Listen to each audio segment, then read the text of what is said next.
فکر اقبال میں نظر سے مراد بینائی نہیں کہ جس سے ظاہری چیزوں کو دیکھا جا سکے۔ وہ جس طرح زندگی کے دیگر معاملات کو سمجھنے کے لیے دل و دماغ کی کشمکش کو سمجھتے اور سمجھاتے ہیں، اسی طرح وہ دیکھنے کی صلاحیت کو بھی دل و دماغ سے جوڑ کر دیکھتے اور دکھاتے ہیں۔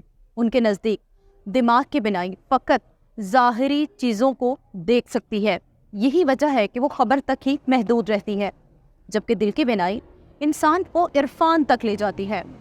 اس بینائی کو اقبال نظر کا نام دیتے ہیں۔ جب وہ ابراہیمی نظر اور فیضان نظر کا تذکرہ کرتے ہیں تو ہمیں اس بات کی طرف اشارہ ملتا ہے کہ نظر کیا ہے اور وہ افراد ملت کا علاج نظر میں کیوں پنہا دیکھتے ہیں۔ علامہ کی نظر حضرت آدم علیہ السلام سے لے کر محمد صلی اللہ علیہ وآلہ وسلم تک وحی الہی پر مبنی علمی سفر کے نتیجے میں پیدا ہوتی ہے۔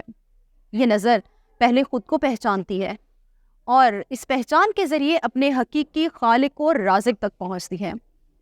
علامہ اقبال نے کیا خوب کہا ہے کہ خرد کے پاس خبر کے سوا کچھ اور نہیں، تیرا علاج نظر کے سوا کچھ اور نہیں۔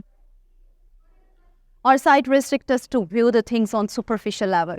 In Iqbal's view, one should aim to develop nazar or insight that gives us true understanding of the world around us. This insight helps us to understand the purpose for which we were created by Allah Almighty and allows us to channel our powers to serve humanity till eternity.